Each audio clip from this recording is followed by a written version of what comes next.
Ya estamos al aire. Buenas noches. De nuevo con La Luz. Nuestro invitado es Nathan Yacar, quien es periodista de investigación y el coordinador para Latinoamérica de OCCRP, que es un consorcio de periodistas contra la corrupción. Nathan, bienvenido a Efecto Cocuyo. Hola Luz, no, muchas gracias y bueno, un saludo también a todos los usuarios y a los seguidores de Cocuyo y un placer estar con ustedes acá. Hoy vamos a hablar, Nathan, de la investigación que hizo OCCRP sobre los militares venezolanos. Hay dos entregas que ustedes hicieron, que es El General en su laberinto y El Club de los 35. Y lo primero que nos preguntaba siempre la gente cuando empezó a leer este tipo de trabajos que salieron publicados aproximadamente hace 2 semanas es ¿por qué meterse en un área tan compleja y tan delicada como es el área militar en Venezuela? ¿Qué llevó a los periodistas que participaron en esta investigación a meterse en esa caja negra del ejército? Pues justamente yo creo que usaste el término caja negra porque creo que en este momento y desde hace ya unos años el ejército y en general las Fuerzas Armadas en Venezuela son un actor primordial tanto en lo político como en lo económico, en muchos aspectos de la vida y de la sociedad venezolana, pero al mismo tiempo es un actor supremamente opaco, del que se sabe muy poco, e incluso información básica pública que en otros países sería de normal acceso, como cuánto gana un militar o cuántos generales puede haber, son datos que realmente Venezuela no conoce. Entonces, eso fue, digamos que una de las primeras decisiones que tomamos, porque pues sabemos que es un actor supremamente importante y supremamente opaco. ¿Cuáles fueron los retos que tuvieron ustedes para hacer esta investigación? Pues justamente, digamos, primero el acceso a la información en general en Venezuela, no solo para este tema, pero para cualquier tema de periodismo o de temas de transparencia son extremadamente difíciles de encontrar. Entonces, simplemente, por ejemplo, encontrar una empresa o los contratos públicos que pueda tener esa empresa ya es un reto enorme cuando esto pues es casi del diario y de muy fácil acceso en países como Colombia, donde yo vivo. Entonces, eso pues era uno de los primeros retos muy grandes, el acceso a la información y en general información que debería ser pública. No estamos hablando acá de información top secret, no estamos hablando de temas confidenciales, sino simplemente elementos básicos de transparencia. La segunda, por supuesto, fue, pues, ha sido una de nuestras preocupaciones, es el tema de la seguridad y de la seguridad de las personas involucradas en la investigación. Así que tomamos unas medidas bastante fuertes para proteger a nuestros periodistas y proteger, digamos, nuestra reportería para no exponerlos, porque pues también es sabido que pues Venezuela está considerado entre los países en América Latina con más, con condiciones de libertad de expresión más limitadas y muchos periodistas pues han tenido que salir de Venezuela por su reportería, por sus denuncias, por sus investigaciones, y pues también hay periodistas que en este momento han sido amedrentados, atacados, incluso algunos han estado encarcelados, incluso por cubrir temas de salud pública en estos momentos de pandemia. Entonces obviamente esto era, digamos, un segundo gran reto.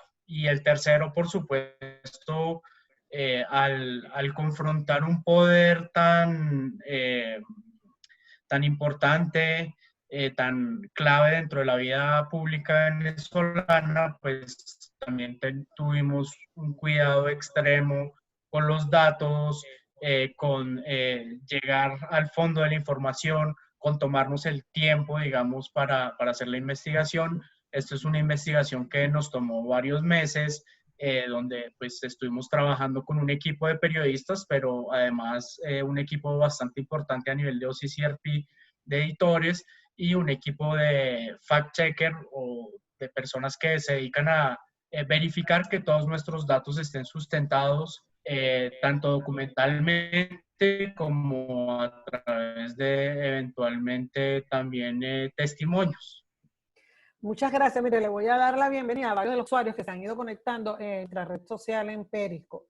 Y les voy a pedir que si tienen algunas preguntas para Nathan Yacar, que es el editor para Latinoamérica de OCCRP, que es el consorcio de periodistas de investigación anticorrupción, que hizo la investigación que terminó en los reportajes que vimos en Venezuela, no en toda Venezuela, sobre el general en su laberinto, que era todo el perfil empresarial del general Vladimir Padrino en su entorno, así como el Club de los 35 generales, que es un tercio aproximadamente de los generales que hay en Venezuela, cómo tienen empresas que contratan con el Estado.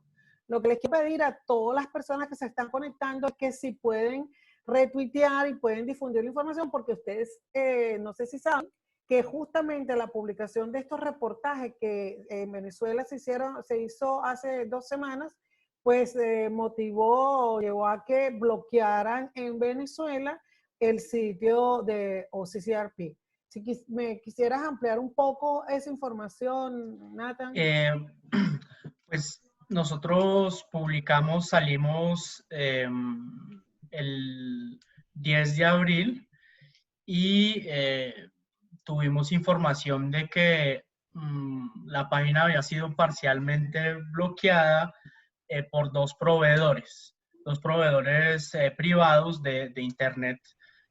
Nuestra página estuvo por lo menos 4 días bloqueada por estos dos proveedores. Algunos que tenían servicio a través de otros proveedores sí pudieron acceder a las investigaciones, y a raíz de eso pues también estamos compartiendo unas especificaciones e instrucciones para poder entrar a la página a través de otros mecanismos, por ejemplo el navegador Tor, que permite total anonimidad y que no puede ser bloqueado, donde pues ahí están las investigaciones para los que les interese.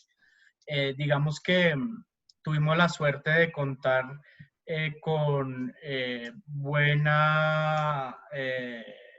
o sea, muchos medios también retomaron nuestras investigaciones, entonces eso nos ayudó, digamos, a superar, digamos, esos intentos de bloqueo que vimos a nuestras páginas y servidores. Claro, muchas gracias. Fíjate, ¿cuáles fueron los hallazgos de esta investigación? Lo que ustedes consideran lo más importante, pero también esta investigación nos explicaste que se llevó mucho tiempo. ¿Cómo fueron desechando o seleccionando el material que era mucho, podía ser chequeado? Pues porque tienes un equipo que hace la reportería, tienes un equipo que hace la edición y tienes un equipo que hace el chequeo de datos. Sí, digamos que tuvimos pues acceso a unos documentos que fueron un poco un punto de partida y que nos dieron, por ejemplo, los nombres de todos los generales del ejército, que no es una información pública. A partir de esos datos, lo que empezamos a hacer fue cruzar los nombres con otras bases de datos, numerosas bases de datos, entre esas el Registro Nacional de Contratistas, que es otra base de datos que también hoy en día no es accesible o es muy parcialmente accesible, porque en 2017 el gobierno decidió quitar la mayoría de la información sobre los contratistas. Entonces, hoy en día ya no es posible saber si la empresa X, cuáles son sus socios y cuáles son sus contratos, información básica en cualquier otro país. Así que teníamos también pues una base de datos pre-2017 que nos permitió hacer ese cruce y empezar a ver casos donde ya teníamos empresas con, nombres de generales dentro de la empresa y que figuraban en el Registro Nacional de Contratistas y en un total de 35 generales, o sea, una porción importante de los generales del ejército que tenían empresas privadas o que han tenido empresas privadas y un total de más de 225 contratos públicos. Pero, por ejemplo, no logramos pues establecer cuánto valían esos contratos, si habían sido ejecutados, cosas así. Hicimos además un ejercicio, digamos, de ir a visitar cierto número de empresas, sobre todo las que estaban domiciliadas en Caracas y en Miranda, y en zonas, digamos, cercanas a la capital, para verificar si eran empresas de verdad o empresas fantasmas. Encontramos que en muchos casos, en 14 casos, no se registraba existencia de la empresa en ese sitio, o ese sitio era un apartamento residencial donde nunca había funcionado una empresa, o ni siquiera existía esa dirección como tal. Entonces, digamos que tratamos de ir hasta el fondo para verificar, digamos, eh, si, o sea, si estas empresas existían, qué habían hecho, y digamos que fue una investigación que tomó tiempo también por eso, porque pues quisimos, quisimos cubrir todos los elementos para verificar eso. Yo además estuve en la frontera con Venezuela, complementando la reportería en Cúcuta, porque ahí también, digamos que varios militares que abandonaron el país en febrero de 2019, todavía residían ahí en ese momento, y también, digamos que nos pudieron aportar contexto sobre, digamos, cómo funciona por dentro el tema de las empresas ligadas a los generales o a los altos oficiales, y cómo, digamos, se organiza un poco el negocio a ese nivel, digamos, interno. Y en el caso del general Vladimir Padrino, ¿por qué se centran entonces también en la figura de este general? Claro, digamos que en un principio la información era sobre el ejército. Entonces, pues el general Padrino es parte del ejército, él viene de las filas del ejército, hoy en día, pues su rol ha trascendido, digamos que la sola rama del ejército, porque pues es ministro de defensa, vicepresidente de seguridad y paz, y tiene una cantidad de roles bastante impresionante, pero digamos que él es parte como de ese sistema que está ahí. En relación al general Padrino, lo que pudimos establecer es que tiene a través de su esposa una sociedad. Su esposa fue socia durante mucho tiempo en una empresa de pintura, empresa que tuvo acceso a dólares Cadivi, que pues ustedes en Venezuela bien saben qué es, y empresa que también está relacionada con toda una rama de sus familiares, sus primos y sus tíos que viven en Estados Unidos. Allá en Estados Unidos descubrimos una cantidad importante de empresas y una cantidad importante de propiedades ligadas a sus primos y a sus tíos en Florida y en Texas. En total son 19 empresas entre Venezuela y Estados Unidos, y 13 propiedades que avaluadas, digamos, al día de hoy, suman unos $4 millones. Como con los otros generales, también fuimos a visitar, digamos, la fábrica de esta empresa de pintura que está en Charallave, y pues encontramos una fábrica abandonada, eh, comida un poco por el rastrojo, donde había una persona que cuidaba, pero que no tenía mucha idea de hasta cuándo había funcionado esa empresa. Eh, la dirección de la empresa, o una de sus direcciones, también estaba residenciada en un apartamento, en una residencia privada en Caracas, y digamos que compartía, y esto es un elemento que creo que nos interesó mucho, la misma dirección con otra empresa de los primos de Vladimir Padrino, y una de esas empresas justamente se llama Trámites Consulares y se encarga de ayudar venezolanos a tramitar sus pasaportes, y también promociona en redes sociales su ayuda a el tema del exilio para venezolanos que estén buscando eh, este tipo de refugio en Estados Unidos, lo cual pues nos llamó poderosamente la atención. Estoy hablando con Nathan Yacar, les doy la bienvenida a los que han sumado, creciendo muchísimo en nuestro perco, la gran persona, le agradezco contigo. Estoy hablando con Nathan Yacar, periodista de Latinoamérica del Consorcio Internacional de Periodistas contra la Corrupción, que por siglas en inglés es OCCRP, y que ellos hicieron la investigación global sobre el ejército venezolano y lograron hacer entrega de dos piezas fundamentales de periodismo de investigación. Una es El general en su laberinto corporativo, que refiere todo lo que hay en el entorno del general Vladimir Padrino, ministro de la Defensa, y otro hallazgo grande que tuvieron en esta investigación fue ver cómo 35 generales del ejército de la Fuerza Armada venezolana pues tienen empresas que han contratado con el Estado.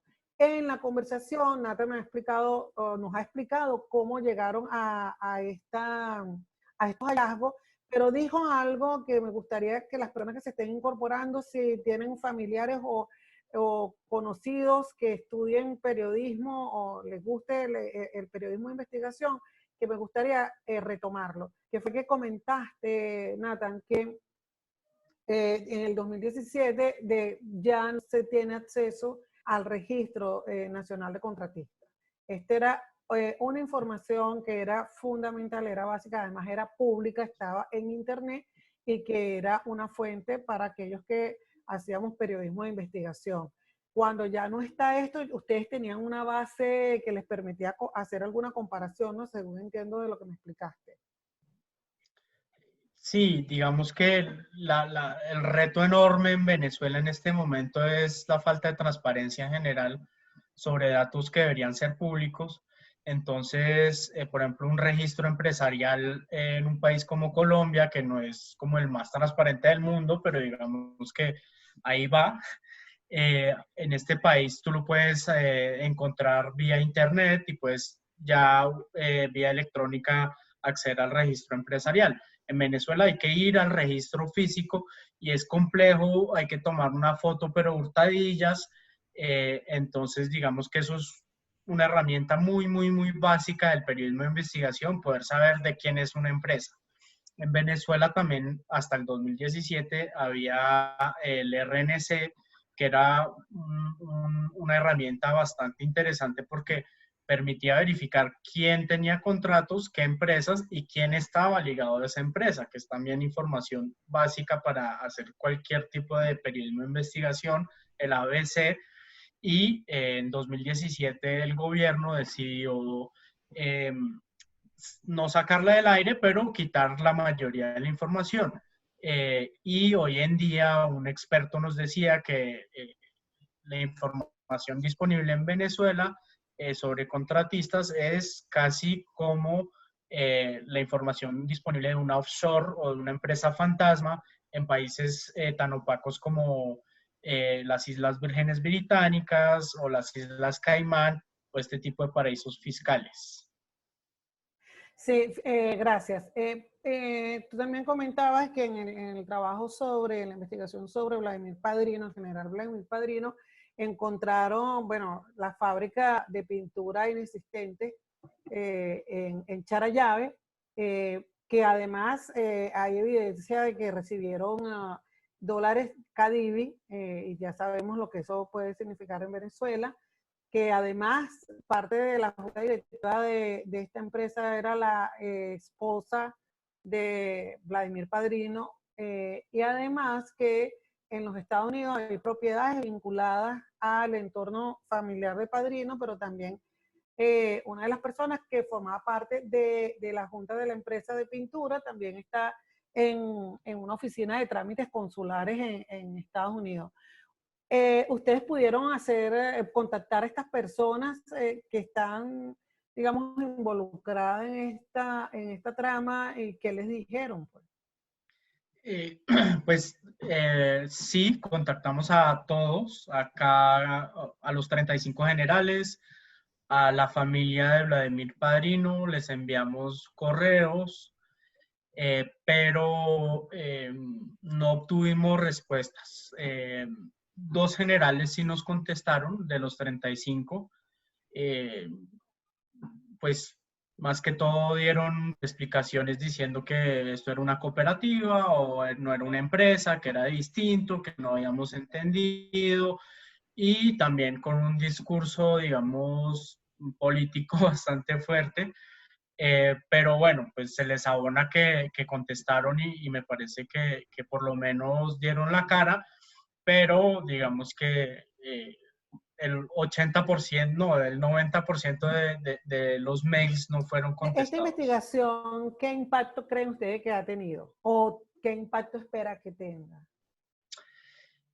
Eh, pues ha tenido muy buen impacto, digamos, a nivel del tráfico, a nivel de las reproducciones, en redes sociales se movió bastante, digamos que eso, pues obviamente nos interesa que la mayor cantidad de gente lo conozca, lo lea, lo debata.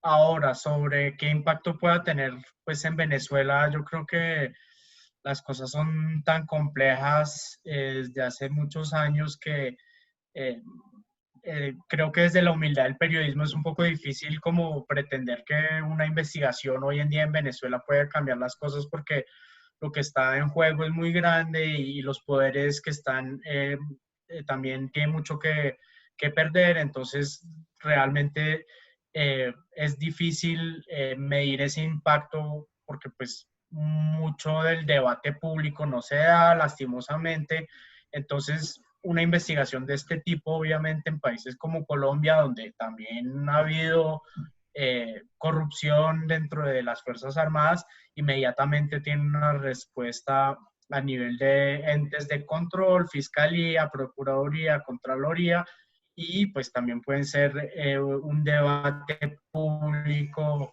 que puede llevar a una moción de censura, pero lastimosamente pues en Venezuela no está pasando esto.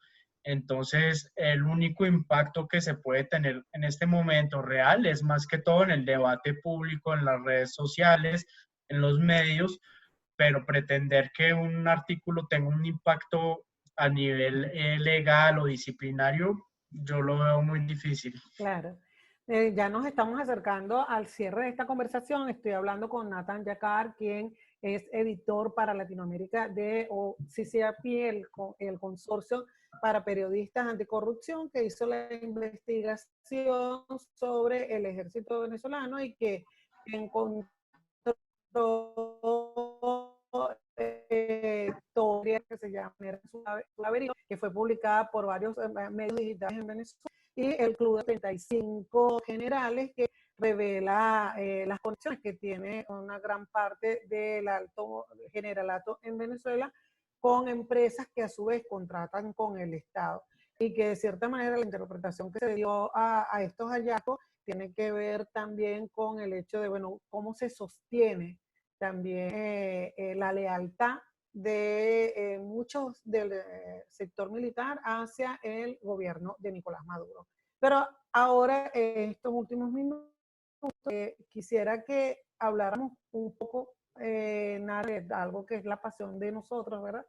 Que es hacer periodismo y hacer periodismo en condiciones un poco hostiles. La epidemia de COVID-19 también ha traído mucho, ha golpeado fuertemente a los grandes medios, a los medios más establecidos.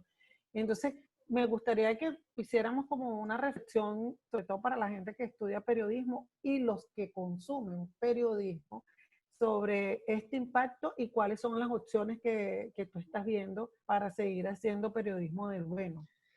Eh, pues yo creo que el periodismo del bueno en general se está haciendo cada vez más en medios, digamos, alternativos o digitales, nativos digitales, que no tienen las ataduras que pueda tener un gran medio y estoy hablando tanto de la situación en Colombia como también lo que puede pasar en Venezuela con medios tradicionales que poco a poco han sido cooptados por el poder.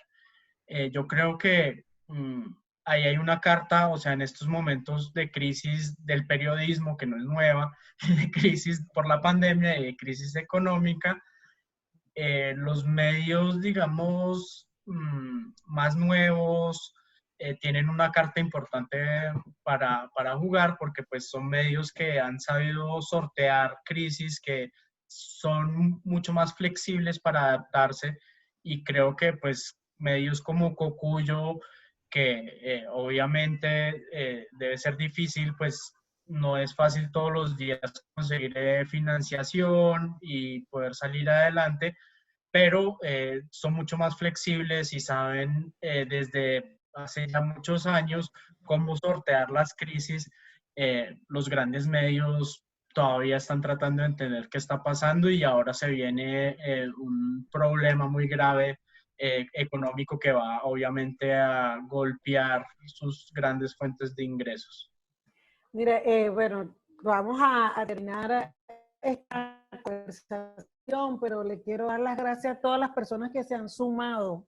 Fíjense, a Pedro Luis Pompey, que nos dio un corazón, a Cantera de Cacas, a Denis, a Helio, porque es importante que todas las personas que acceden a través de las redes sociales puedan ver lo que se está haciendo, la información que muchas veces es censurada o bloqueada en distintas zonas en Venezuela. Por eso es que hoy estoy más que agradecida que hayamos incluso llegado a un buen récord de participantes en México y les quiero dar las gracias, les pido por favor que retuiteen y que hagan llegar esta información. Los trabajos de los que estamos hablando son El General en su laberinto y el Club de los 35 Generales. Nathan, te dejo ya para que te despidas de nuestra audiencia, donde las redes sociales, donde podemos seguir leyendo más sobre los trabajos que están haciendo.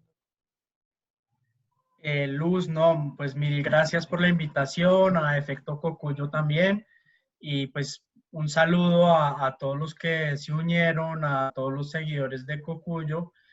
Eh, Nuestra página es occrp.org. Los artículos están tanto en inglés como en español.